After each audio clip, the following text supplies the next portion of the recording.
It is Saturday and it is Wrestling Night in America here on PWTorchDailyCast.com and YouTube.com/PWTorch. A good Saturday afternoon for August 31st, 2024. I am Pro Wrestling Torch columnist Greg Parks here with you for the WWE Bash in Berlin post show. Thank everybody for joining us for what is my final episode hosting Wrestling Night in America here on PWTorch. Dailycast.com. Spoke about that a little bit last week in case you missed it, but I will be continuing all of my other duties here at the Torch, including my weekly full page column in the Torch newsletter, my Greg Parks Out Loud VIP audio show, my weekly Parks' Take on PWTorch.com. This past week, I wrote about the death of Sid Udy, aka Psycho Sid, so you can check that out as well. And I'll be appearing on a myriad of other PW Torch branded shows going forward as well. But this will be the last time hosting the weekly edition of Wrestling Night in America here on the PW Torch YouTube page. So this is Bash in Berlin. I'll talk more about that later. I'll give my goodbyes and my thank yous after we're done. But you didn't tune in to hear about that. You tuned in to hear us talk Bash in Berlin, and we want you to contribute in the chat. So if there are comments that you have about Bash in Berlin, please let us know. You can be a part of the show and type your questions into the chat. We'll start the particularly interesting ones or thought-provoking ones, and we'll comment on those. You can also email us, wnialivecast@gmail.com.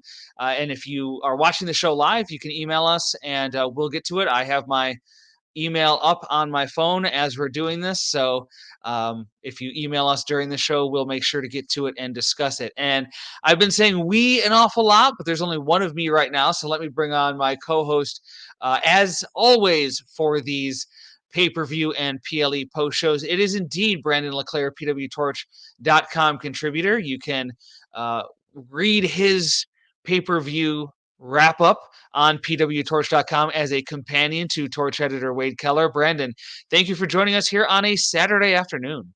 Yeah, glad to be here. Second week in a row. Exactly, and it would be third week in a row next week if we had a show, but it's just... And I'm not available either, so it's okay. Actually, it's both of us. It's just, I mean, it's a wild... Usually the summer is kind of the doldrums in professional wrestling, where you have those lengthy times where there's not a lot going on or something like that. I mean, you think about All In last week. You had TNA Emergence on Friday night. You have Bash in Berlin tonight. You've got NXT No Mercy tomorrow night. You've got All Out next week. It's just... it's wall to wall here late August. So it is a crazy time. So be sure to check out pwtorch.com. And if you're not a member, pwtorch.com/go VIP to subscribe, because we've got wall to wall coverage of the wall to wall wrestling. So that's the good thing about it. Brandon, let's jump right into the show and talk about it. I thought this was a really good show. What a show to go out on, right? I mean, I couldn't have asked for anything better here for my last episode hosting Wrestling Night in America, but really, Bash in Berlin from top to bottom was an awesome show. I don't really see a weakness. Maybe you can quibble with the women's tag title match, although I thought the result was ultimately correct, and I thought that having Dawn and Fire hold the titles, I wasn't really a fan of that idea in the first place, but it got them more consistent TV time. It got them a chance to get over, and I think that's valuable for them because I think they were being underutilized prior to that. And you could probably make the argument that they were even underutilized as champions. But Brandon, first blush, your thoughts on Bash in Berlin today? Yeah, I thought it was a really, really strong show and sort of a continuation of this trend that WWE has been on with these international premium live events where they're able to deliver what feel like meaningful shows without necessarily having a lot of noteworthy results or really advancement in storyline. I mean, they have been able to get the most out of these 5-match cards on these international shows by having really strong wrestling that is bolstered by rabid fan bases that are just so excited to see WWE in a televised format in their country and be able to be part of WWE storyline canon. And it allows them to take some liberties in terms of saving a lot of things for what they deem are bigger shows by putting, sort of interim matches on these B-level pay-per-views, but still having it feel like a big deal because of the investment they're getting from the crowd. And I think this show might have been one of the best examples of that. Any results surprise you today? I'm looking at the card, the 5-match card that we got here, and, maybe Priest and Ripley over Liv and Dom, but then you think, well, Priest lost the last pay-per-view, Ripley lost the last pay-per-view, gotta get their win back, right? Gotta, keep them strong because they are still very prominent characters on Monday Night Raw, and that will give Ripley momentum, I think, into eventually facing Liv Morgan for the title again. So maybe not, but I think that's the closest thing. There were not really any surprise results here today, I didn't think. No, I think if you had asked me to predict the show going in, it would have been a pretty easy 5 for 5, and that's, not a brag or anything. It's just an acknowledgement that this was a pretty foretold show going in. I mean, it felt like the results were pretty much a foregone conclusion in really all 5 of the matches. You look at something like the women's tag team title, where you could probably have made an argument that maybe Fire and Dawn retain the titles, but when you look at WWE's booking strategy, they tend to like to have at least one title change on these PLEs, especially the international ones. And it seemed very, very clear that neither world championship was going to be changing hands, and so that left the women's tag titles.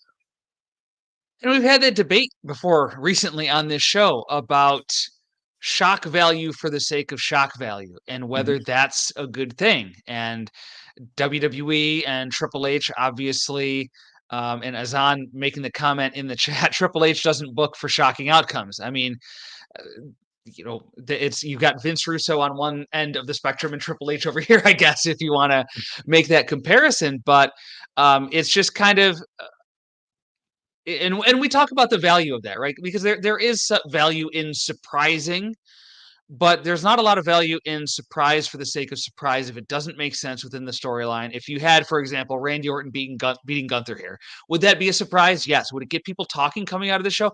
Absolutely. But you also have to book for Monday, and you have to book for the next Monday, and you have to book for the next pay-per-view. And having Orton win in a vacuum here is shocking, but the dominoes that fall in the ensuing weeks, it wouldn't be as compelling, I don't think, as if Gunther had retained and then he continues going on that quest. Yeah, for sure. And I mean, we've seen in recent months, Greg, you and I have talked about it on this show, even where AEW is apt to do a lot of shock for shock's sake, and not even necessarily in results, but just during the course of matches. And WWE has gotten into that trap before too, and luckily they've gotten out of it, especially in recent months. Triple H tends to be a very straightforward booker. I think the one time where you see something that might be a little bit outside of the norm is, for example, when Fire and Dawn won the titles back at Clash at the Yeah. Castle, where that was more of a number one, they wanted a title change, and two, they were competing, in front of a home audience, so they wanted that big win for the hometown competitor, where they knew they weren't going to get it from Drew McIntyre later on. So that's a booking decision that I think was sort of done. I understand the logic behind it. Ultimately, I disagreed with the move, and I thought that they course corrected tonight. But that's really the extent of sort of the shock booking or the hot shotting that you see from the Levesque regime. Well, let's run down the card here. And again, as we go through this, I encourage people to jump on the chat and give their comments about these matches individually that we're talking about. If you're just joining us, Greg Parks and Brandon LeClair here on Wrestling Night in America on PWTorchDailyCast.com and the PWTorch YouTube page. Bash in Berlin just completed, so we're talking about that show here. WNIA livecast at gmail.com is where you can send any emails that you have in reference to this show tonight. So the show started Cody Rhodes versus Kevin Owens. A little bit surprising at first, and then I thought, oh, well, Gunther's wrestling. He's probably going to be in the main event here in show in Berlin. But Cody Rhodes defeating Kevin Owens to retain the Universal Championship. They hug after. So a couple notes on this. No heel turn from Kevin Owens, just in case people were potentially wondering if that was going to end up being the case. It was not, at least for today.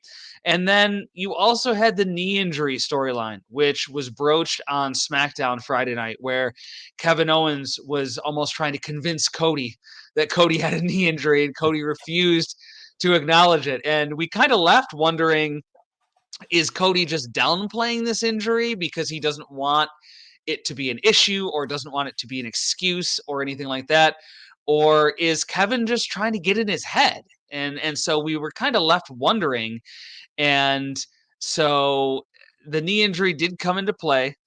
Kevin Owens did seem reluctant to take advantage of that. And so Rhodes ends up getting the victory. They hug afterward. Brandon, what did you think of the match? It was really good. I kind of went into this, this is one of those matches that you kind of go in knowing it's a foregone conclusion. So you wonder, how are they going to build tension and drama around a situation where I think the vast majority of fans know that Cody Rhodes is ultimately going to walk away with the championship. And I think that what they decided to do to create that tension and drama was quite smart. They built the match around the idea that Kevin Owens might turn on his friend. And there's a history of Owens doing just that. And so both Michael Cole and Wade Barrett were able to lean on that. I thought Barrett was really good in the heel role here, especially when it came down to Owens refusing to go after the seemingly injured knee of Cody. I thought the facial expressions from both Cody and Kevin were great, especially Kevin in the latter portion of the match when, again, Cody's knee gave out and he had the opportunity to, capitalize on that and chose not to. And Cole and Barrett were very quick to point out in the aftermath that the only reason that Owens was unable to capture the championship was because of his lack of willingness to capitalize on the Cody Rhodes injury. They said that his decision to not go for the pop-up powerbomb on the apron ultimately cost him the undisputed title. So they were pushing the notion pretty hard that this was Owens' match to win. And that he essentially, in effect, gave it away. I thought that it was a really good match that was aided tremendously by a rabid crowd that was ready for a main event level WWE style match and was A really, WWE style show. I mean, they were yeah, rabid all day. yeah, absolutely. So they were really, really into both guys from the jump. Stayed that way throughout the whole thing. I mean, gave them a standing ovation before the match really even started. It created a really good atmosphere, and I thought that they did a really, really good job. Taking that into consideration and working within the parameters that they had, and it was a really, really strong opener. Brock in the chat said the look that KO had during the hug. So we may not be done here. Rob chiming in saying thought the show was kind of mid. I mean, that's the great thing about this. Everybody has their opinions. We've got our opinions. We're going to back it up with why we thought that was as we go down the card, Brandon. But Owens not turning here, having a little bit of a look when he hugged Cody Rhodes. Do you see a turn coming down the line, even if it didn't happen today?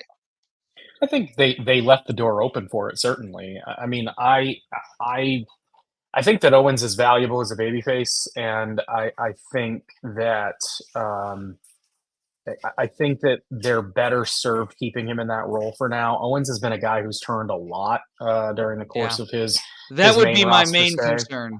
Yeah, and so I think I would err on the side of just not doing it unless they really get in a pinch and need a strong heel challenger for Cody. But I would err on the side of trying to avoid it if I can.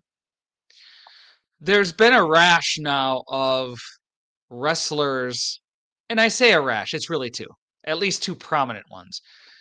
Will Ospreay and the story behind him refusing to use the Tiger Driver, even though it wins matches. Mhm. Kevin Owens now refusing to do the power bomb onto Cody Rhodes. Is there a fine line that is being crossed here in terms of, these guys are in the ring trying to win matches, theoretically doing whatever they can to win matches, yet not wanting to do something that could potentially hurt their opponent. And, Will Ospreay is a babyface, Kevin Owens is a babyface. So it kind of makes sense, but, you know, is it exposing the business a little too much where you're saying, yeah, we're willing to do these moves that are supposed to hurt these wrestlers, but not these moves that are supposed to hurt these wrestlers? Yeah, it's a fine line, and I think for the most part, both companies have done an okay job walking it. I mean, with WWE, with Owens tonight, this was really the first time that there's been any real mention of it. He hesitated in doing the move, and it was expressed pretty clearly throughout that these guys are friends. So it's not just if this were Owens and the Bloodline, for example, I don't think there's any hesitation there. But because Mhm. Cody is his friend, he's showing hesitation. So I'm fine with it there. And then on the other side with Will Ospreay, I think that they did a decent job, telling the story that Osprey's looking to beat his opponents and win his matches, but he's not looking to injure and maim them. And he is sort of taken aback by having done that to Brian Danielson. So it's not until Danielson gives him express permission that he feels like he can then go ahead and bust it out. So I think they're different enough scenarios, and I think both companies have done a decent enough job at making it work. Right. I mean, even in the context of professional wrestling, yes, you're trying to win matches. Yes, wrestlers are being hurt in the short term in terms of during that match. I think they got over enough the potential long term damage that a Tiger Driver can do.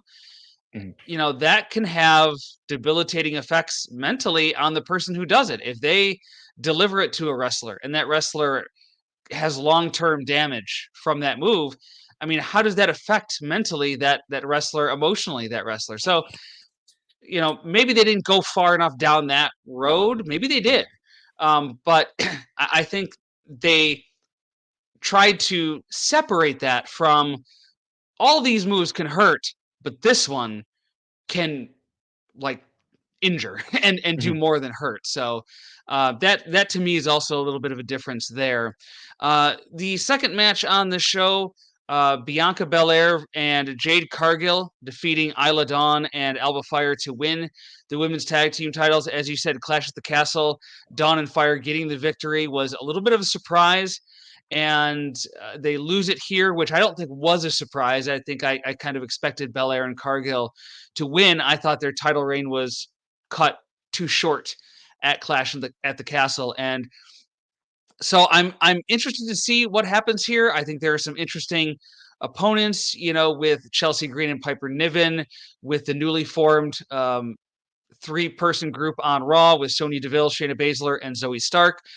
Some different opponents for Belair and Cargill coming up, and I think there's some interesting combinations there with them as well. So the match was pretty good, I think. What did you think of the match and then the outcome?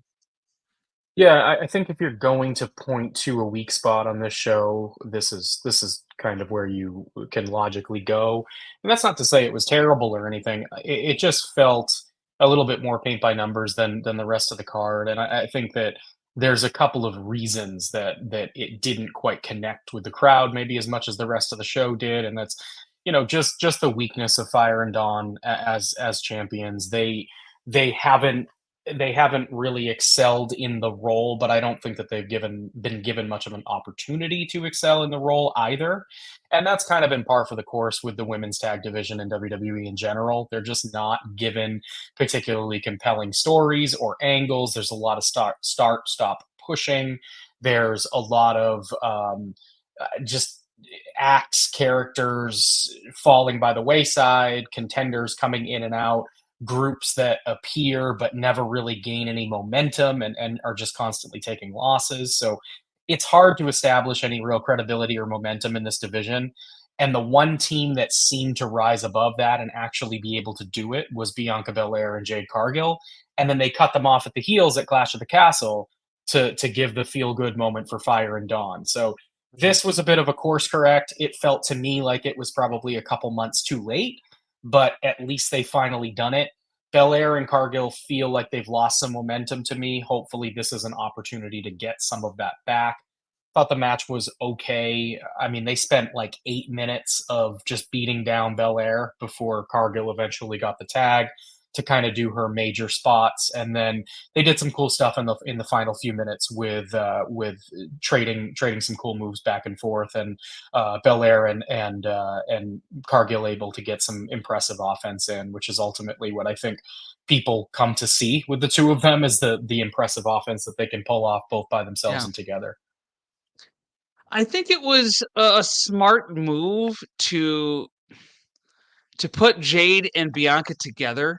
Mhm. For the sake of Jade and getting acclimated to WWE, but I do think that Bianca and Jade have the potential to lift up the women's tag division because they're so good and they're so compelling. But it's like people in the chat are saying, like you're saying, we haven't seen the storylines Mhm. that you can really sink your teeth into. And like I said, there are some compelling opponents for Jade and Bianca that I hope give them a little something to sink their teeth into going forward. But it's been unfortunate because one of two things could have happened. Bianca and Jade could have been defined down because the women's tag division has been such an afterthought in WWE, or their star power could raise the level of the women's tag division. I think it's more define them down than anything. Um, I don't think I don't think the book is closed on that. I think they can still sort of bring it up. And I do think that even the little attention that they've gotten has still been more than the women's tag division got previous to them teaming up. Mhm. So there is that. Um, but it just wants you leaving more. It just wants you leaving more and believing that more can be done to make Belair and Cargill a real attraction, and by virtue of that, making the women's tag division a real attraction. Do you have any Yeah. confidence that you'll see that coming up? I mean, there was a time where if you asked me a question like that, I would kind of defer to the idea that, like, well, let Paul Levesque have some time booking these divisions and seeing if things change, as opposed to how they were with under McMahon. But like, Levesque's been in charge for long enough now that it doesn't seem like these tag titles are a priority. Mhm. What it kind of reminds me of is, do you remember, like, in like 2010 to, like maybe 2014 or so, like the doldrums of some of I've SmackDown's tried to forget, Brandon.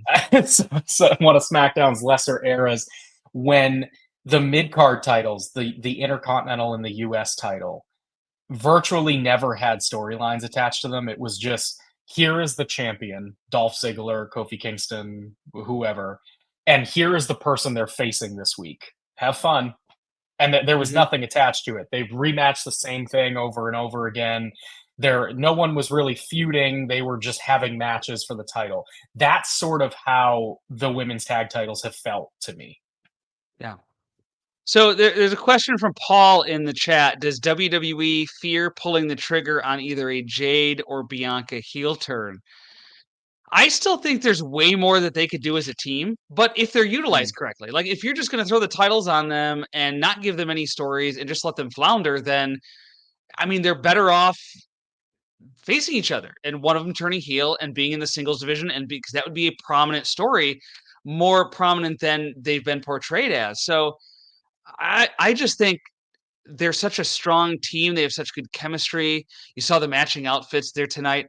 I think they Mhm. could really be standard bearers for a new era of women's wrestling. That's my optimistic side talking. But if they're not going to be that, and if WWE is never going to put the kind of time and effort into the women's tag division that Belair and Cargill deserve as the champions, then I'd rather them skip a couple chapters and head right to the turn. What do you think? I mean, what's the timing like in your mind? Either the ideal timing for a heel turn for one of these women, or what you believe WWE should do. Yeah, I mean, I think I think it's really just all about how much time and attention they are willing to give the women's tag division, because I do think that if there's any pairing in the company that can elevate those titles, it's going to be Jade and Bianca, and a long dominant reign for them, having good matches against good opponents, incredible opponents, is a strong way to get the titles over and also build to an eventual turn for one of them down the line. That would be my preference. But if we don't see some improvement in that division within the next month or two with them holding the titles, because I'm discounting the first run because I don't think that they ever really got a chance to really get their legs underneath them. So if we don't see some change, some improvement in that division here in the next month or two, then I think my preference would shift to them just moving on and getting them into a bigger program opposite of one another. Or if they don't want to pull the trigger on a turn, I'm also perfectly content with moving one or both of them into the singles division and having them continue to support each other for a while, Mhm. because that is becoming something that we're seeing more frequently in WWE, but for a long time, you just never saw. Baby faces never supported each other. Every babyface was in it for themselves. They were on their own. And Mhm. you couldn't have a tag team uh, look for singles gold without first being turned on by their partner. Yeah. So when the heel turn happens, who should go heel? I think it depends on where Cargill is at, character wise at that point. Where is she from a promo perspective? What is she able to do on the microphone? Is she able to work from behind? Because um, her style, her style would dictate that she's either a dominant babyface or she is or she's a powerful heel. I don't see her as the character stands right now working well from underneath, and WWE is always going to want their baby faces to do that. Bianca is better suited for that as it stands right now. But we also haven't seen Bianca in that role on the main roster, and she might excel in it. I think that they probably would prefer to have Belair as a continuing down the path as one of their top or their top women's spokesperson, because she Mhm. sort of functions in that role right now. I don't know if Cargill could slide into that comfortably. Maybe she could. So, I mean, if you're asking me to answer that question definitively today, as their characters exist right now, I think I lean toward Cargill being the heel, but that could change if I see more development in Cargill's character. That was my first instinct too, was to go with Jade as a heel because we've seen it. We've seen how effective she can be as a heel in AEW. Mhm. Now, does that matter to WWE? Maybe not, but it should. And so I think that's on the table as well. And one other thing in terms of the breakup, it's going to come when WWE is confident that Cargill can carry her end in a lengthy, high profile singles match, probably against Bianca Belair. Mhm. So that's another aspect of this too that we need to mention is that this tag team, as I said at the outset of talking about this, it's kind of getting her sea legs in WWE, and we've seen that she's you know still a bit unsteady in the ring in certain aspects. So perhaps that's just something that is WWE's waiting on her to continue to improve. And then once they feel comfortable with that, that's when they start teasing the turn. That's when they're comfortable breaking them up and eventually having the two of them feud. So something else to consider. We got Rude Dog waiting for us here. VIP member, pwtorch.com/go VIP. Rude Dog is going to talk his thoughts about Bash in Berlin. How you doing this afternoon, sir? I'm doing great, Greg, and good to see you, Brandon. First of all, I just want to thank you, Greg, for Wrestling Night in America for years. I've been listening for years through good and bad times in wrestling. I remember listening when there was no AEW and you had to talk about some crappy WWE pay-per-view and just kind of get through it. So I'm glad you get to go out with a bang with this one. So thank you for everything you've done. So thanks. I appreciate that, and I appreciate you listening all these years. And yeah, I mean, it's nice to go out on a positive note and talk about a show that was so good because, as you mentioned, I mean, we've done these after pay-per-views for years, and it's just sometimes it was hard to find enough to talk about to fill a show, first of all, and then you kind of that stereotypical wrestling analyst, oh, he's so negative. That's kind of the perception of people in the business and things like that. And it's like, well, what do you want me to say? I mean, if it sucked, it sucked. And I'm going to say that. But if it's good, it's good. And I'm going to say that too. And, that's one thing that I hope that I've accomplished in this role. And I've prided myself on being as fair and straight as possible in this role. I know that there are people out there that host shows that are all about the hot takes and all about being contrarian just to get clicks and likes and views. And that's not who I am. I'm not into that sort of thing. So you're going to get my honest opinion every time I'm on this show. And that was, I hope I conveyed that accurately to everybody listening. So I appreciate you listening. I appreciate you coming on here in this new era of Wrestling Night in America here on YouTube. I'm really thrilled that I stayed on long enough to kind of usher in Wrestling Night in America and help usher in the PWTorch brand to YouTube. So I'm really proud that I got an opportunity to do that. So all that said, Bash in Berlin, Rude Dog, what'd you think? I thought it was a good show. I mean, there really wasn't much filler. Like, I mean, from top to bottom, I was entertained. I mean, I was kind of thinking there'd be a heel turn and kind of relieved there wasn't out of either Kevin Owens or maybe if Bianca Belair and Jade didn't win, like there would be a turn there, but it was just pretty straightforward and refreshing to see.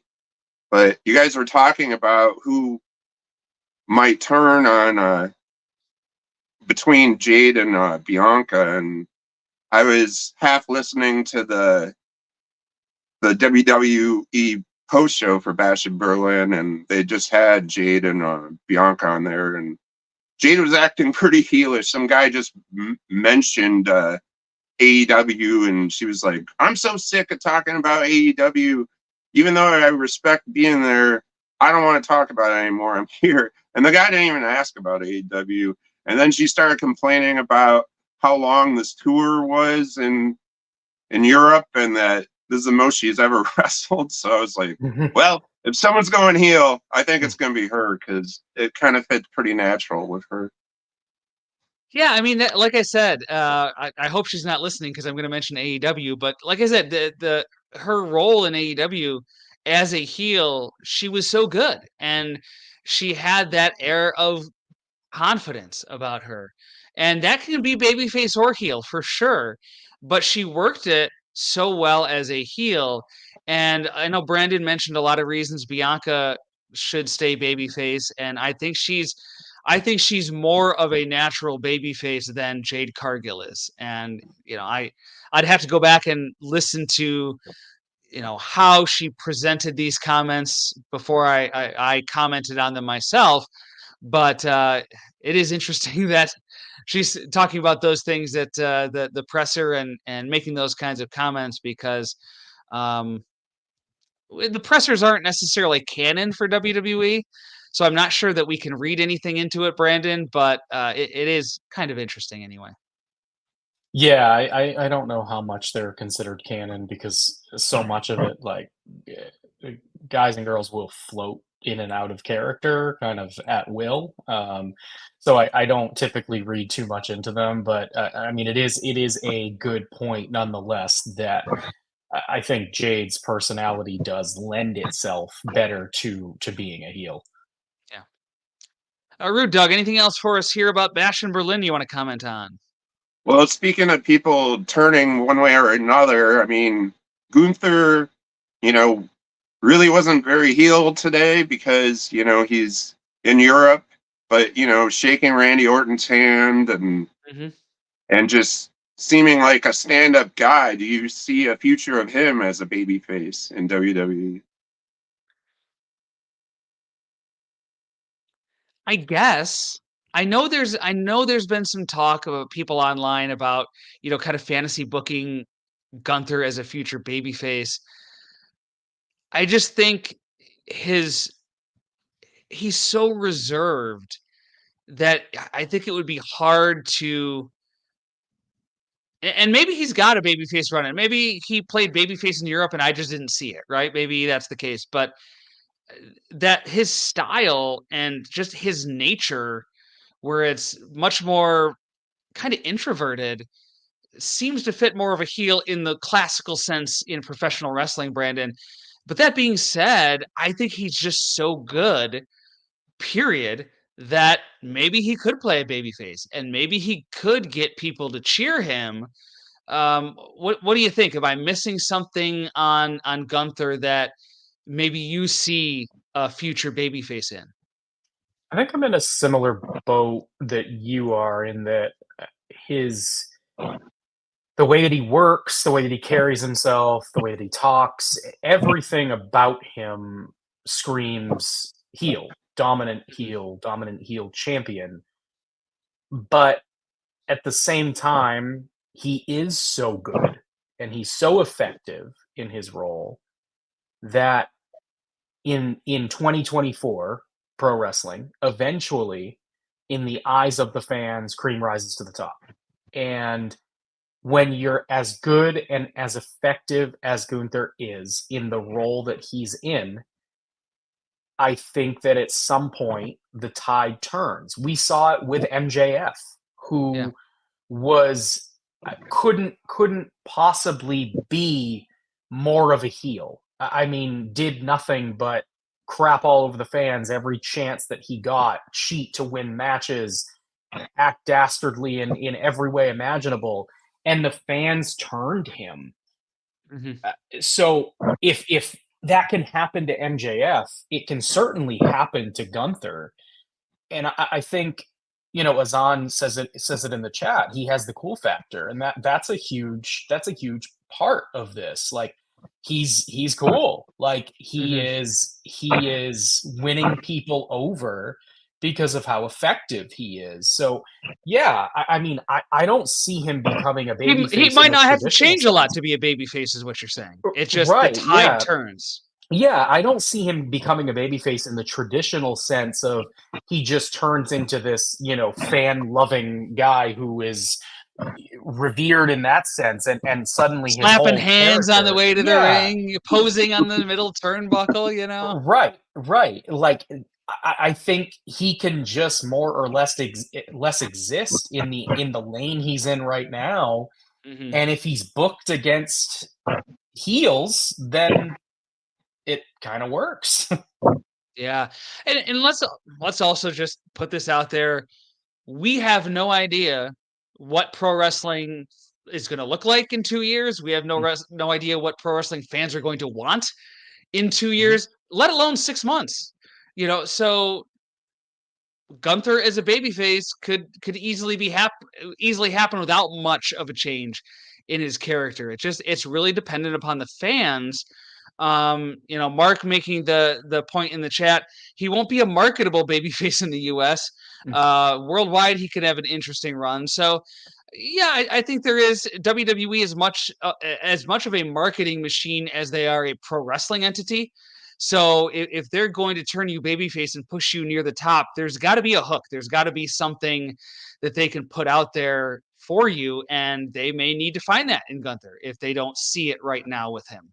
I mean, I do generally agree with the sentiment there, but I would push back a little in the sense that they have been sending Gunther out to do media, and he's been serviceable in that department. I also think that, like, where they're now a 2 championship company, a Gunther, I don't think a Gunther babyface would necessarily be sold as the number 1 babyface in the company. I think there would still be 1 or 2 guys, whether on the same brand or on a different brand, who slot over him. So I think that they would be able to get away with that if it's something they wanted to do. He wouldn't have to do the heavy lifting in those departments. That he doesn't have to be the Cody Rhodes. Yeah. Rude Dog, any follow up to that? Any about any of our comments or anything else about the show tonight? Well,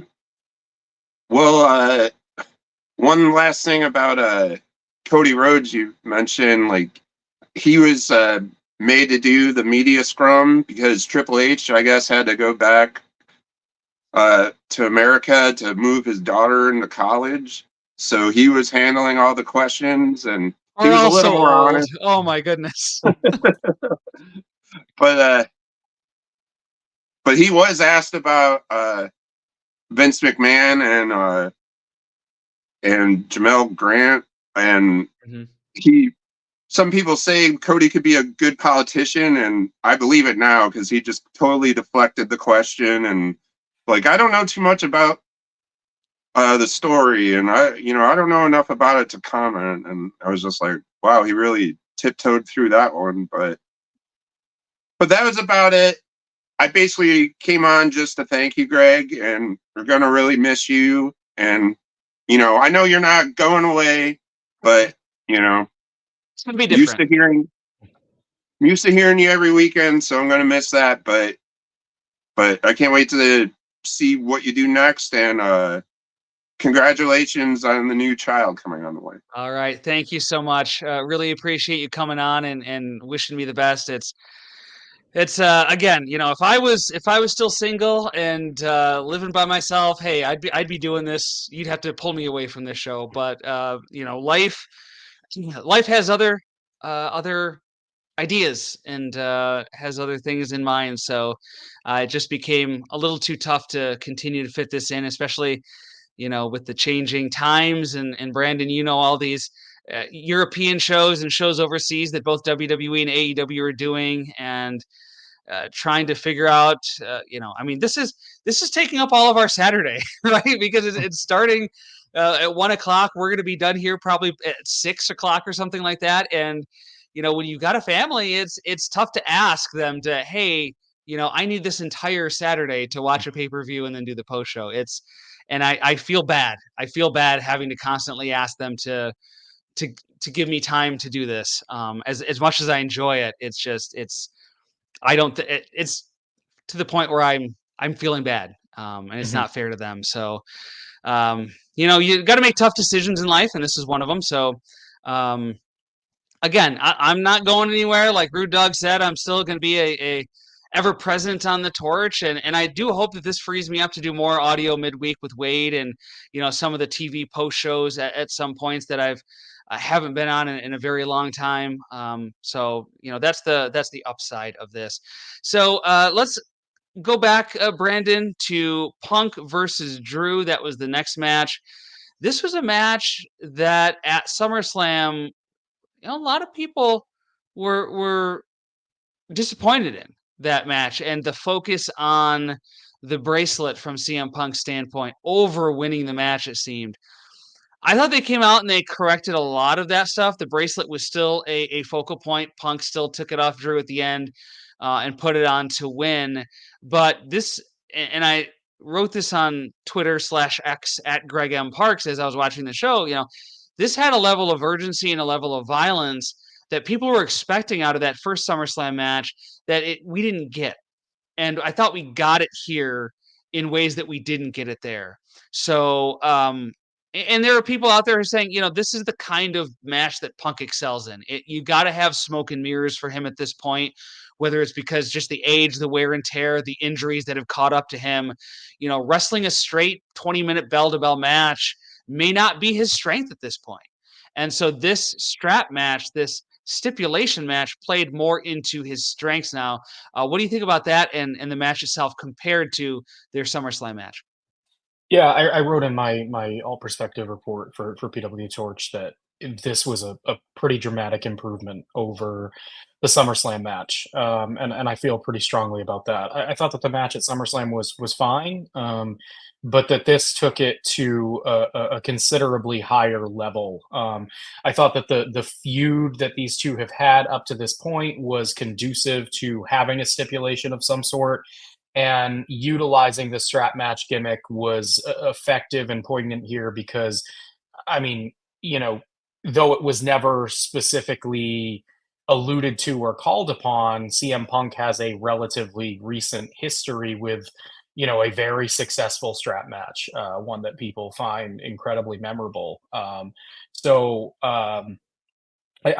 that was a really good point, and though I don't think that this match rose to that level. The match that he had with MJF, for what it was for the WWE style of presentation, it was very, very strong. It upped the level of violence to, I think, an acceptable level within WWE's parameters and what the state of this feud called for. The fact that they were able to get a little bit of color there, some blood above Punk's eye, was very helpful. WWE has reintroduced blood very slowly in the Paul Levesque era, and though they still use it very, very sparingly, when they do use it, it tends to mean something. And I thought it meant something here, and it added to the intensity of the match. Punk needed to win, obviously to get his win back and to progress this either to a different chapter for both of these guys or to lead to an eventual tiebreaker, a third match. This was on the highest end of where I think my expectations probably landed. McIntyre was a really effective heel, Punk an effective babyface. Commentary sold everything really well. This was a home run. Azan in the chat says Punk's best looking match in WWE so far in this run. Slim pickings for that title, yeah. but yes, but I would agree. But true, yeah. But true. So you kind of previewed my follow-up question, which was, what's next? We have McIntyre with a win. We have Punk with a win. Makes sense to do a rubber match between these two. But Punk not only got the win, he got the bracelet back. Right. So now Punk's got the win in his pocket. He's got the bracelet. It felt kind of like a blow-off to this. It did. Do you have a thought on what they'll do next or what they should do next? Do you think there's enough steam here? Azan in the chat says Hell in a Cell. I mean, I feel like you're going to have to do something big on TV to follow this up to make this now worthy of a Hell in a Cell because of the way this match ended, where it does feel like there's some finality to it. So do you think they should go to a third match? And do you think they will?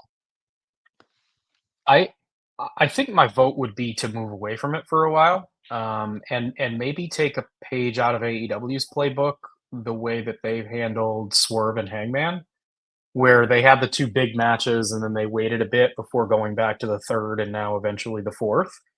I think that it could serve both Punk and Drew well to get away from each other for a bit, do something else, and then if they feel like there's enough juice there to go back to the well for a third time, they can do that down the road. But I feel like having focused so much of the last month or so of this feud on that necklace and having Punk get it back tonight, it just feels like it's done. It feels definitive for now. And I think they're both better off for that.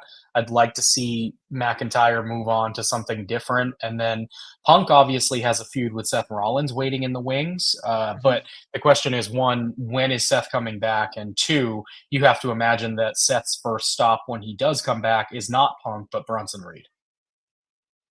I guess I've enjoyed this feud, and it hasn't been perfect, especially the last month or so. But I've enjoyed this feud so much that I would like to see a rubber match. I think I would personally like to see it, but you talked about earlier booking to give themselves options, and they gave themselves some options here. They could very easily move away from this.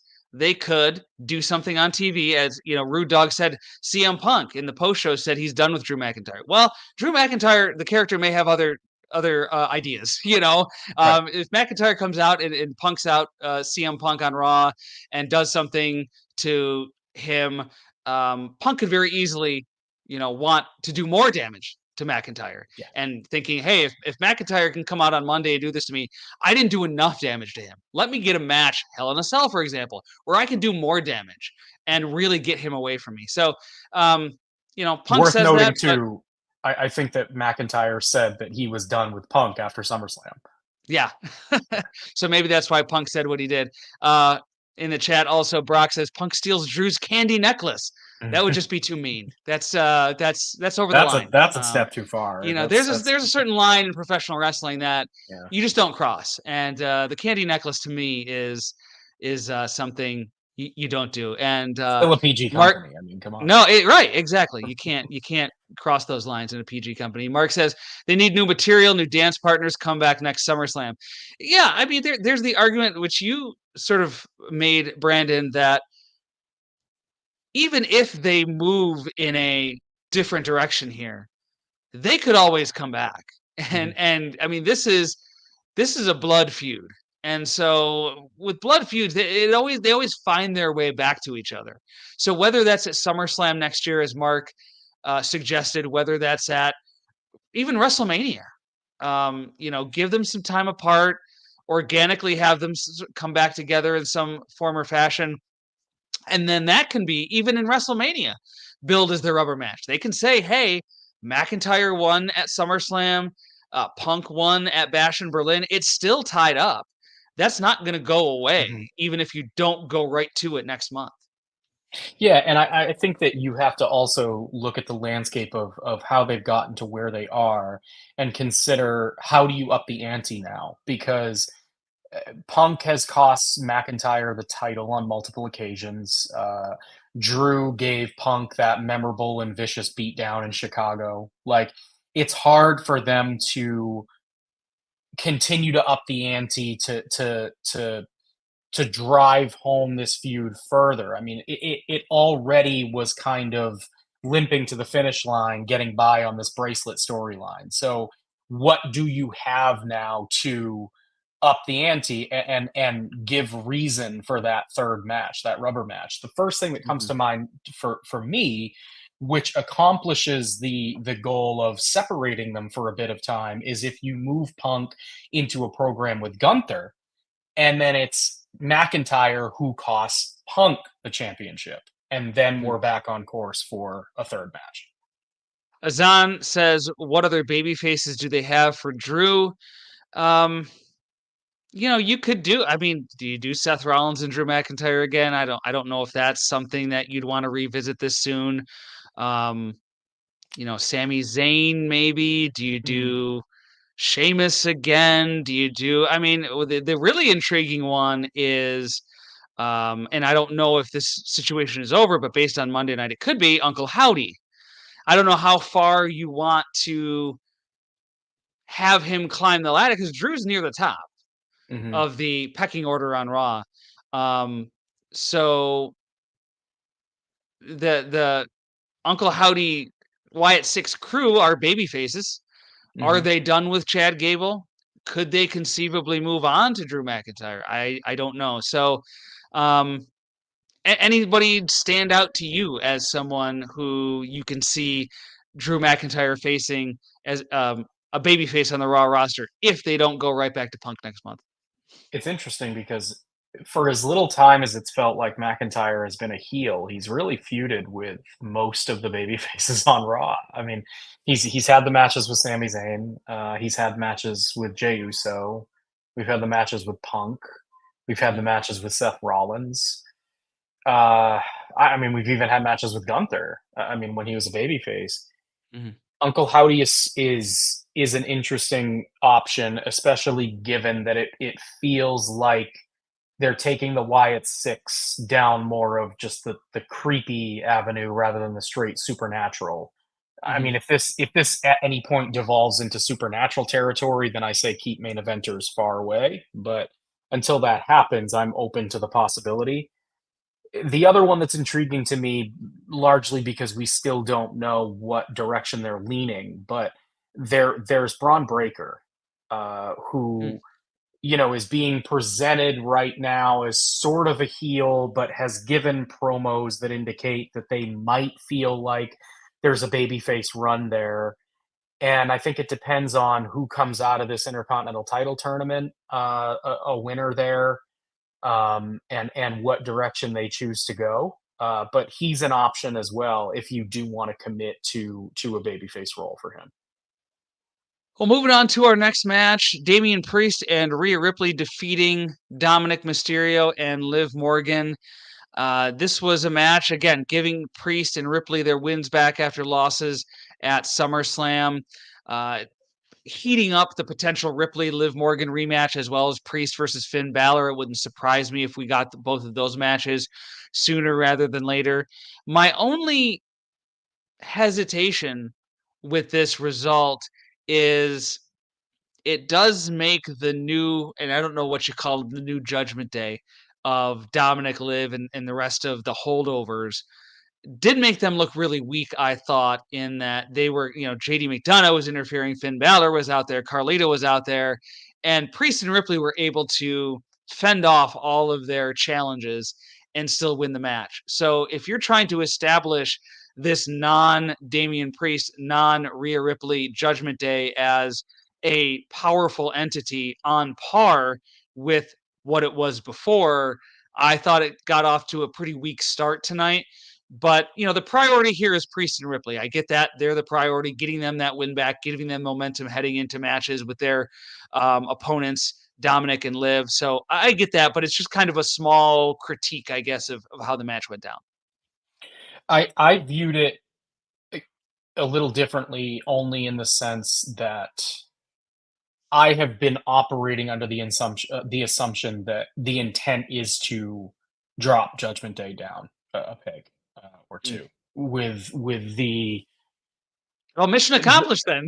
exactly. That's kind of the thing. I think that JD McDonough has been established at a particular level. Dominic Mysterio, as over as he is, has been established with a certain level of credibility in the ring, and that sits below someone like Damian Priest. Carlito has been established at a very particular level that is well below those guys. And unfortunately, Finn Balor has sort of been established as a guy beneath that level. And that would not be my choice for him. I think that he is more talented, more capable, and better suited for a much bigger and better role. But right now, that seems to be where he is slotted. And so I thought it made sense to get Damian and Rhea over to a significant degree. I don't think that they should be presenting Liv Morgan as Rhea Ripley's equal. I think that Liv has existed as women's world champion, largely getting by underhanded means, has not defended the title very frequently, has done so against challengers that are beneath both she and Rhea's level. And I think that the play here is to give Rhea her comeuppance and have her beat Liv definitively and strongly. And I thought that they set that in motion tonight. I think that, to me, the plan for Damian and for Rhea should be to put down Judgment Day, to definitively move on from that angle with strong wins, and to move on to bigger and better things for both of them. And I thought that tonight was kind of the first step in doing that.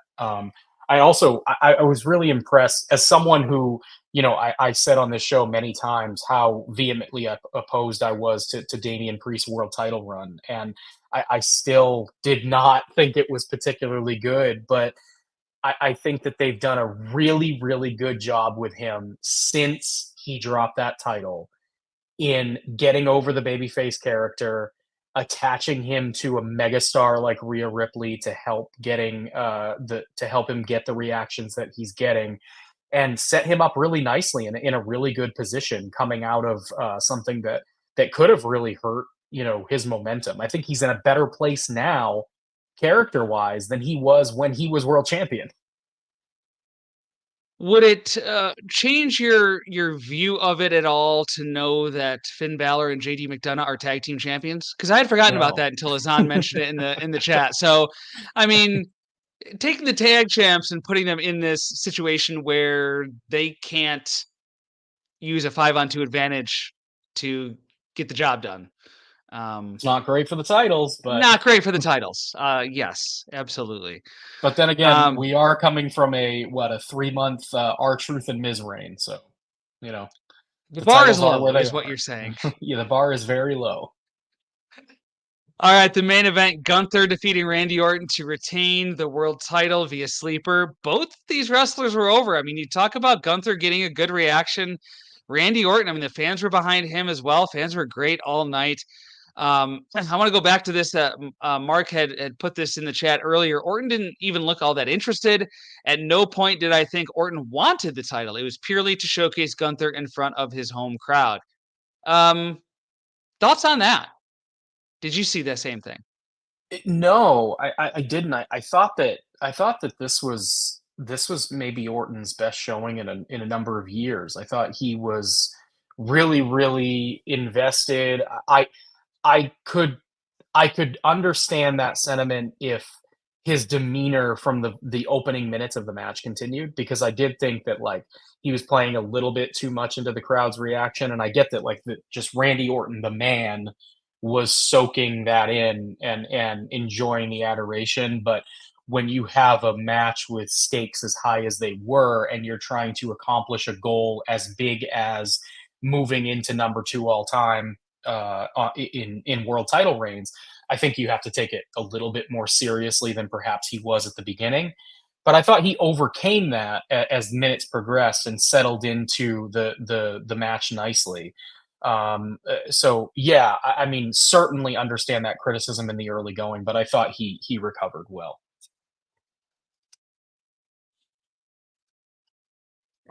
I got a cold. You caught me when I was trying to take a sip of water. So apologies for the delay.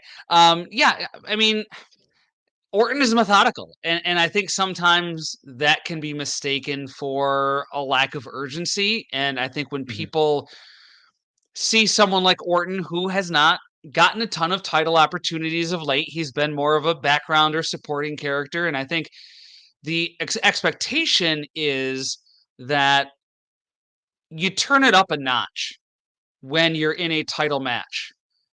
And I, you could make the argument Orton didn't do that here. Well, Orton is Orton, and that this is who he is. This is who he's going to be.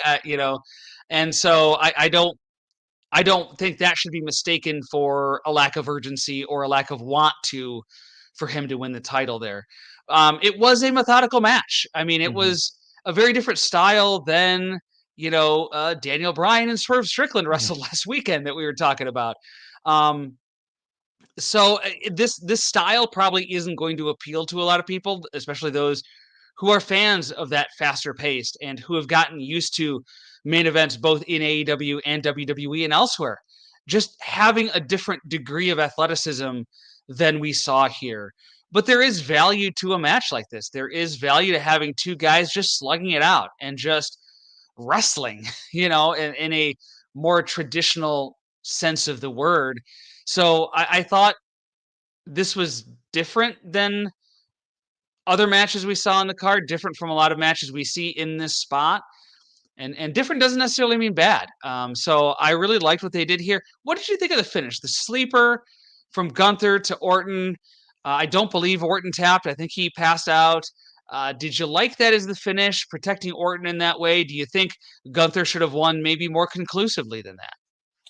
I think it's a finish that they go to a little too frequently when they want to protect a guy. I I understand that Orton's a legacy act and there is an inclination to protect him, but I do think that it should have been more definitive. The finish with the sleeper is fine, but I think I just prefer that he taps. Mhm. I think that giving Gunther the clear, definitive, overwhelming win in the end, especially when Orton got so much during the match. I mean, they went almost 35 minutes. It was very, back and forth. Orton did a number on Gunther's arm, and they really told that story effectively. The selling in this match was great throughout for both guys. So I definitely think that they would have been better off going with a straight either tap out or pinfall finish, especially where the first one had the controversial ending. Not that this is in any way controversial. I mean, Orton just passed out, but it is a overdone finish when it's clear that they want to protect a guy. Sure. And Mark following up, saying we made some good points, but at any point did we think Randy Orton would win? No. No. But the live crowd didn't care. Yeah. The match was still really good. So there are times where you have opponents, especially early on in somebody's title run. Cody Rhodes, same thing. He has this 2-year obsession with the title, finally wins it. He still has to defend it. Nobody Mhm. thinks, even against the strongest opponent, that he's going to lose it a month later. I mean, so Mhm. you find yourself in these situations sometimes where you don't really feel an opponent for whatever reason, whether it's early in the run like Gunther is, whether the opponent's just a notch below, like we've seen in the past. Um, you know, Jack Perry and Brian Danielson coming up. I mean, does anyone think Jack Perry's going to win that match? Probably not. But that's a small slice of what makes a match really good, I think, in my opinion. And maybe I'm out to lunch on that. Maybe other people, it's a different percentage for them. Maybe it's a higher percentage to have to know that someone has a real chance of winning a match. Doesn't bother me as much anyway.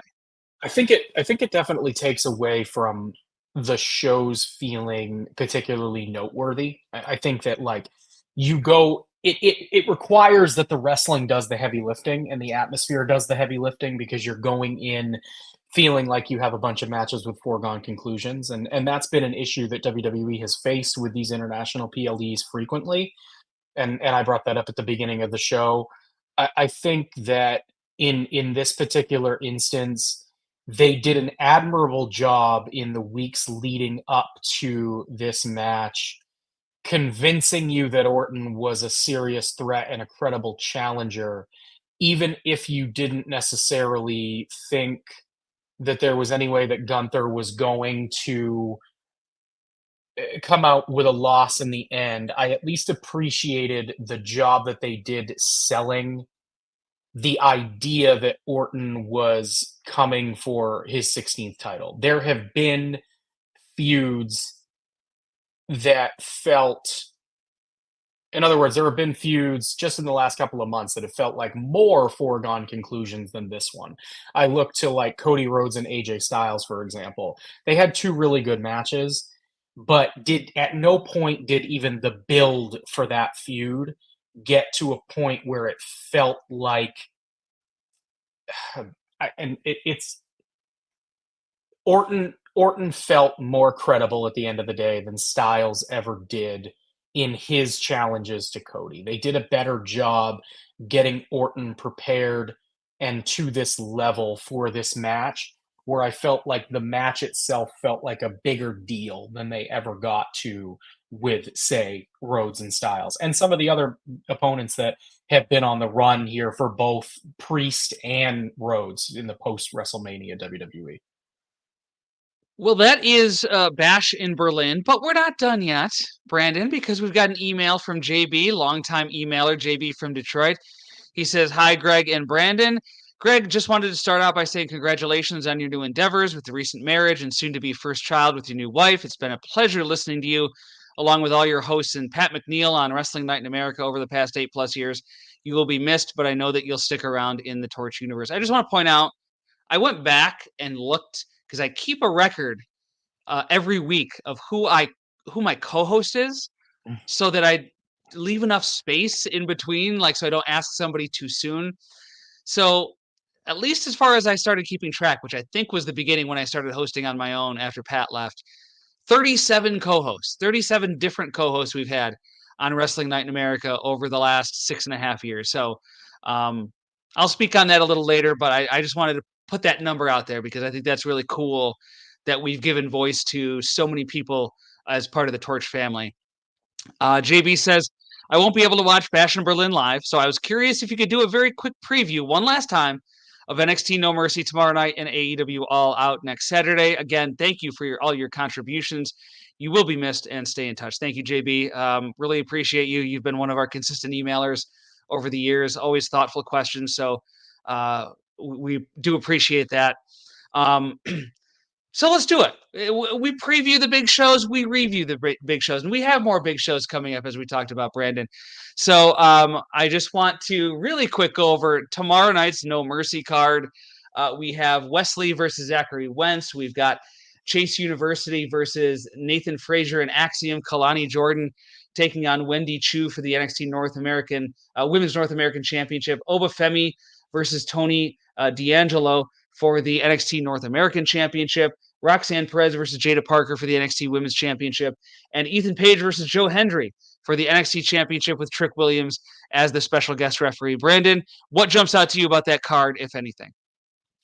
I'm cautiously intrigued by that main event. I mean, I don't follow NXT closely these days just due to lack of time, but I have been following the Joe Hendry phenomenon, and then it's a good word for it. The slow turn from many people on the internet, and the Ethan Page title run, and having Trick Williams in this special guest referee role is interesting. I'm curious. I'm curious to see how they book it, and how things shake out in the aftermath. The TNA partnership is intriguing. Would NXT put the title on a TNA wrestler? I mean, maybe. I mean, it sounds like from there's a lot of reports Joe Hendry is working out at Performance Center. There's already talk that he could be NXT bound when his TNA contract expires. So, right. I mean, he's as much an NXT wrestler as a TNA wrestler today anyway. Yeah, and we're not sitting here talking about Ethan Page like he's some, he's not Braun Breaker. It's not like, no. I have enjoyed his title run, but yes. Sure, but there isn't like some overwhelming investment in him to be the future of the company where having a TNA guy beat him might be frowned upon. Like it's not that level. So, yeah. Yeah, the one match that stands out to me is Roxanne Perez versus Jada Parker. I'm really high on Jada Parker's potential. She's come in and she's improved a great deal in a very short amount of time.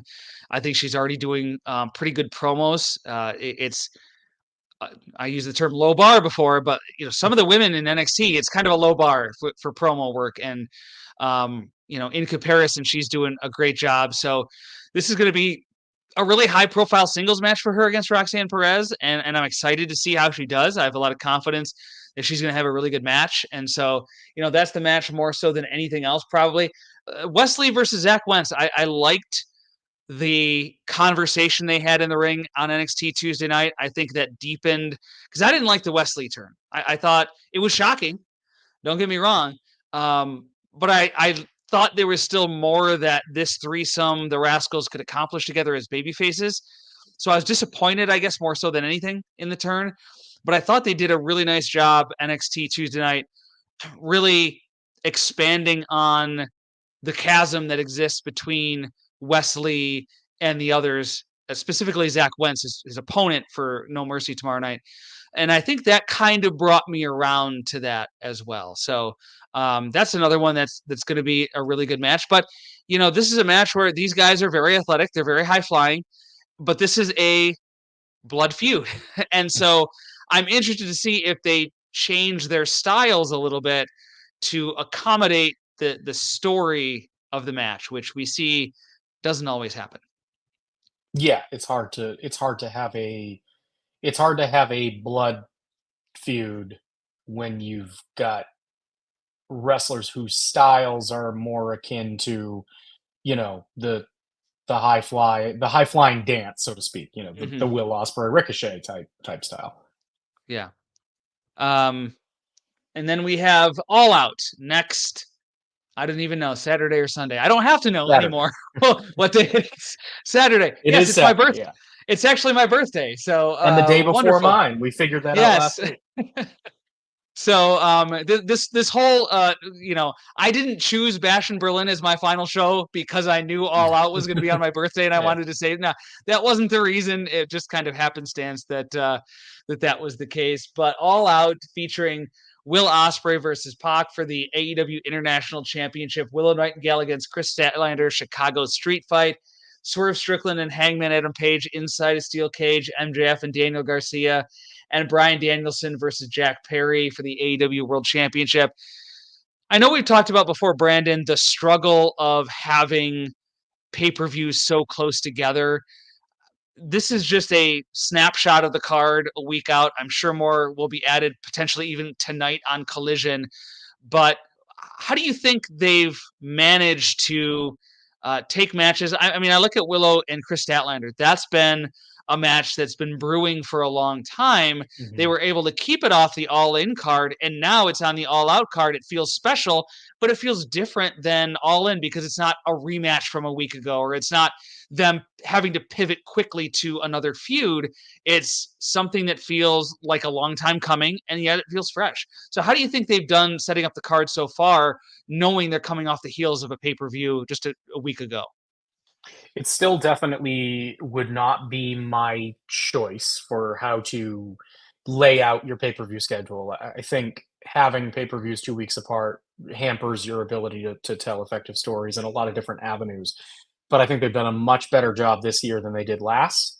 Having that extra week certainly helps, and having a lot of long-running programs that have sort of boiled over at the right time has helped them be able to put together a card that feels decidedly different from All In, and also does not feel like a B-level show in the way that last year's did. If you remember, last year's All Out was a lot of matches that they threw together last minute that looked good on paper and delivered in the ring, and you had a highly motivated roster that really wanted to change the topic of conversation away from CM Punk.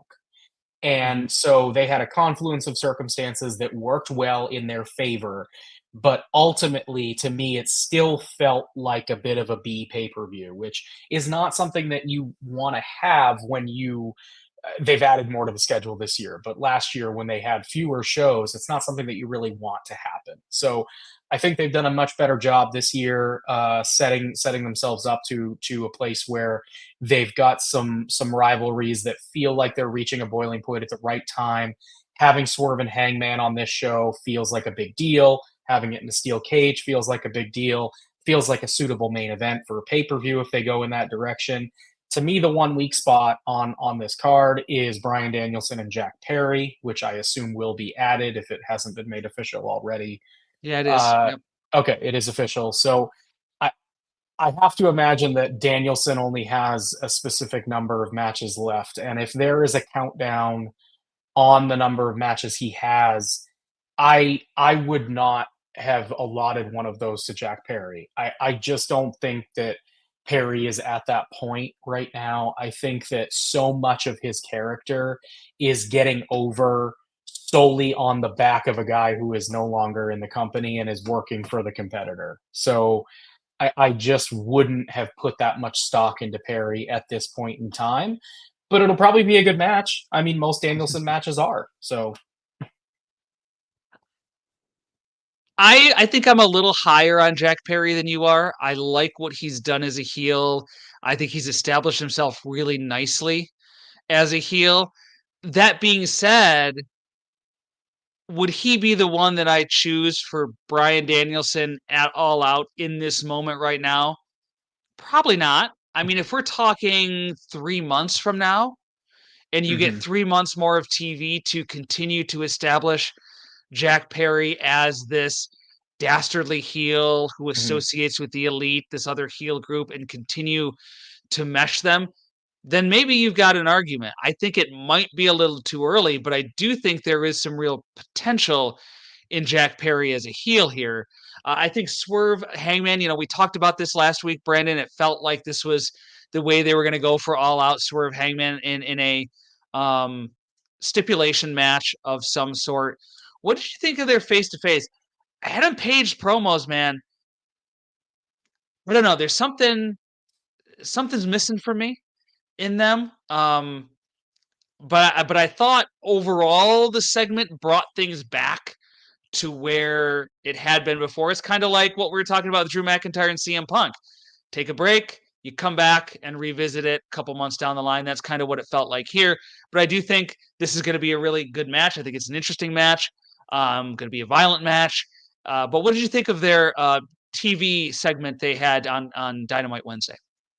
Yeah, they've had a really strong through line connecting the two of them all throughout their time apart, and I thought that having that made the moment where they finally come back together face to face feel like a bigger deal.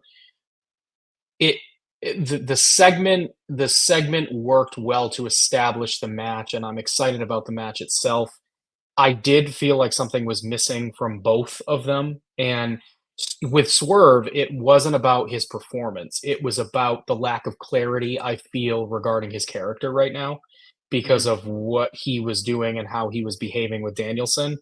To pivot so quickly back into what appears to be a full-fledged babyface role just felt a little off to me, and we discussed that on last week's show, that it was gonna feel off, and they'd probably just do it. They would just commit to just doing it and call it good. But I think that it does some damage to him as a babyface to have gone so heavy-handed in the heel act in the final couple of weeks of the Danielson feud, only to just pivot, to just basically be back to being the Swerve that we saw during the majority of his title run. So that felt a little off to me, and I'm with you. I think that Hangman Page, there is something missing from these promos. I think that the ones he's done backstage, especially with Renee, have been a little bit better. Mhm. And Renee is a really good anchor for him. I also think like his facial expressions have been great. I saw a thing on Twitter this week that just showed the 4 match graphics for he and Swerve's 4 matches so far, and in every one, Hangman Page looks like a completely different person. So in the first one, he looks confident, like a confident babyface, like he's gonna beat Swerve. In the second one, he looks angry, that he has lost to Swerve and is now seeking revenge. In the third one, it kind of looks like he is almost questioning his reality, that he's sort of resigned himself to this new reality where Swerve is the babyface and he's the bad guy. And then in the one for All Out, he just looks like an all out psychopath, just completely crazy. He's got the beady eyes, the whole 9 yards. So he's doing a really good job with the character in that respect. Sure. But I just didn't think that this particular promo landed as well as maybe some of the backstage work that he's done. And last thing, Will Ospreay following up his big win at Wembley in his home country against Pac at All Out. Do you see that as a suitable follow up to that big win? Yeah, I mean, it's gonna be a great match. There's no question, and I think Pac is deserving of a big match on a big stage. It's been a while, and he's been the victim of a start push very frequently in AEW. Not necessarily always their fault. I know that he has some visa issues that has kept him out of the states for a lot of shows. So um, I don't want to place too much blame on them for that. But this is going to be a fun match. Mm. I question him attacking Osprey from behind only because he's just sort of been established as a babyface working with the Blackpool Combat Club. But then you think, well, the Blackpool Combat Club sort of just floats in and out of babyface and heel designation anyway. So are they doing that with Pac again? Like I prefer that not be the case. I really think that it would be important and should be important to establish those characters in a very specific role, but they don't seem interested in doing that. So I expect Pac will play more of a heel in this match with Ospreay, but the fans will ultimately be really into both of them. Seems like an easy, an easy call to make that Ospreay retains here, but I do expect it to be a really, really fun match. All right, Brandon, and thank you, JB, by the way, for pushing us to do one last preview of those shows. So that was good. I'm glad we got that in there. Brandon, thank you for joining me tonight. And you know, it was always the toughest to get someone to come on after pay-per-views. That was always the toughest sell that I had when I was trying to recruit co-hosts for the show. It was always tough getting someone to come on afterward, and for you to come on and commit to all of the AEW and WWE post shows. Uh, you saved my bacon on many occasions of having to beg, borrow, and steal a co-host for this. So I've really appreciated the time that you put in as co-host on these shows, Brandon. And I do look forward to getting back with you in some audio form in the future. I mean, this is certainly not my last foray into audio. We'll figure something out, whatever that looks like down the line. But before you go ahead and plug your work for the Torch and where fans can find you on social media. Yeah, sure. It's been a lot of fun doing this with you, Greg. Of course, when I committed to you to do this, initially, I didn't know that there'd end up being so many AEW pay-per-views. So, if I could blame you, I would, but it was AEW's fault ultimately. So I couldn't pick and choose at that point. I had already signed up. So, no, it's been a lot of fun doing these with you. And as far as my work on the Torch goes, you can find me at BLeClair12 on Twitter, and then you can find my work after each and every WWE PLE and AEW pay-per-view, providing the alt perspective reports alongside PWTorch editor Wade Keller. And then you can also find me on occasion every few weeks or so as a co-host with Wade on the Raw, SmackDown, or AEW Dynamite post shows. Excellent. And we'll talk to you again soon down the line, Brandon, somewhere, someday. So thank you so much for everything, and best of luck to you. Yeah, thanks. And before we go, since it is my last show, just a couple thank yous that I'd like to give out to two groups of people in particular. The first is all of the co-hosts like Brandon, as I mentioned earlier. Over the years of hosting, I think we're at 7.5 years of hosting this. I've had 37 co-hosts, most of them from the Torch family, some of them from .net, and just being able to, told the story last week about how I first started on audio on the Torch, and James Caldwell kind of given me that opportunity to do Raw post shows. And when I got into the audio game as a columnist, first with moonlighting with Greg Parks, even before that, Gonzo and the Greg, for people who remember that. But my first solo audio was moonlighting, and I kind of wanted to give back a little bit. And so I wanted to have those contributors to the Torch on to talk about some of the shows that didn't get covered as much and didn't get as much attention in audio form. Now that's not a problem. Every show has a post show somewhere, some fashion being covered. So I wanted to continue that. When I took over for Pat, I changed the format a little bit here on Wrestling Night in America, and I wanted to do the same thing. I wanted to give a voice to those people that you read about on PWTorch.com, whose alternative perspective reports you read about, or who do a specialty column for the Torch. I wanted to give them the same opportunity that James Caldwell gave me, which was to just add another tool to their toolbox. If they were interested in the future in doing audio, this would give them a leg up on that. And so to have had 37 different co-hosts over time has been something I've been really proud of on this show. And I want to thank all the co-hosts who've come on and offered a different perspective, challenged me on my thoughts, and added so much to the show over this time. So thank you to all of you. I do hope that we meet again down the line in audio form somewhere, and I do mean that. And the second group that I really want to thank are the people who've listened, who've called in, who've chatted with us in the chat since we've gone to YouTube, who've emailed us.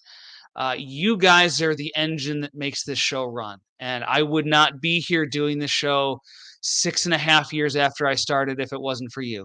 If people weren't listening, Wade would have pulled the plug on me a long time ago, but if you've ever listened to the show, if you've ever called in to give your thoughts on something we've talked about, if you've ever emailed us, if you've ever participated in the chat, thank you. This show is about you guys and your thoughts as much as it is mine. And so it's been a pleasure and, quite frankly, an honor to have had the audience that I've had over this time. And I'm certainly going to miss that. And so I want to go through a few quick notes that were in the chat here. James says, I've been listening every Sunday since 2018. Thanks for everything. You were the voice of my commute to work on many a morning. Best of luck, Greg. James, thank you so much. That really means a lot. The longtime listeners, the people who keep coming back, people can listen once and say, hey, this isn't for me. There's a lot of wrestling audio out there. And for you to choose specifically this show to listen to as part of your rotation, I'm humbled by that. I really am. Sean, of course, Sean from Murfreesboro, Tennessee. Have a great show. We'll miss you as host. Truly appreciate all you do, and certainly appreciate Sean. We know he's been a frequent collaborator here. Brock, sad to see the show end. You did a great job, Greg. Thank you, Brock. He's someone I've gotten to know in the chat, and I don't know if the show is ending. I don't know what's happening to the show. I wish I had a more concrete, definitive answer for people who've gotten used to listening to Wrestling Night in America every week. I think that's still being figured out. So it's not necessarily a nail in the coffin, but I know how hard it is going to be to find someone to do this, because it's challenging to get co-hosts every week. So to get someone to keep this schedule is going to be, it's going to be a challenge. So Wrestling Night in America may stick around. It just may look a little different. So I'll give that warning. And Ashley, jumping in the chat, thank you for all you've done. Going to miss hearing you each week, but wish you and your family all the best with your new addition. Yes, that's what the exciting part. I'm not stopping this because I have gotten tired of it. I'm not stopping this because I've been told I need to stop it. It's my choice. And my wife is pregnant. We're expecting a child at the end of the year. And, that's the exciting part. So again, thank you so much for everybody who has patronized Wrestling Night in America in some form or fashion over the years. I'm going to miss it. And so, but again, we'll talk some other time. You'll see me, you'll hear me, you'll read me on the Torch, pwtorch.com/govip. Yeah. So thank you, everybody. And I'll sign off one last time. You can follow me on social media at Greg M. Parks, and follow me everywhere else on the Torch. Good night, everybody. One last time. I am Pro Wrestling Torch columnist Greg Parks, and we'll see you again down the road.